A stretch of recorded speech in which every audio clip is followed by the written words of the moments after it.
Gagasi FM News. Ugogo Thobongwenyo oneminyaka engu-79 utholakala egumbini lakhe lokuphumula emzini wakhe eBulewe emva kokuthi umakhelwane esola ukuthi kukhona okungahambi kahle wabesebiza amaphoyisa. Ilungu lomndeni ubalungile Shezi uthi isihluko kubulawe ngaso ugogo siyathusa. Uchaza kanje mayelana nalesi sigameko. Amfica eboshwe izandla, waboshwa nenyawo. Enqunu ke ngenzansi kwesingendla egqokile.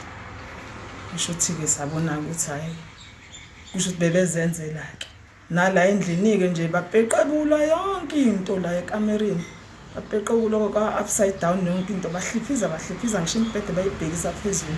Ubalungile uqhubeka ngokuthi isigila mkhuba ufisa ukuthi sitholakale futhi ziboshwe. Kubuhlungu kangangoba bengalale ngisho ebusuku besaba ngisho ukuzolala la ekhaya. Oyilungu lomphakathi ongathandanga ukudalulwa yena uchaza kanje mayelana nobugebengu athi budlangile kuyona le ndawo yaseMbali eUnit 3. Isemini intambama isebusuku sekuyafanela nje. Bangangenela nje noma inini. Futhi into engiyibonayo manje ngazi ukuthi bayazi ukuthi umuzi nomuzi ngathi bayazi ukuthi kuhlala abantu besifazane. Ezindabeni zeGagasi FM nginguNompendulo Ngubane ebika esePietermaritzburg. Gagasi FM News.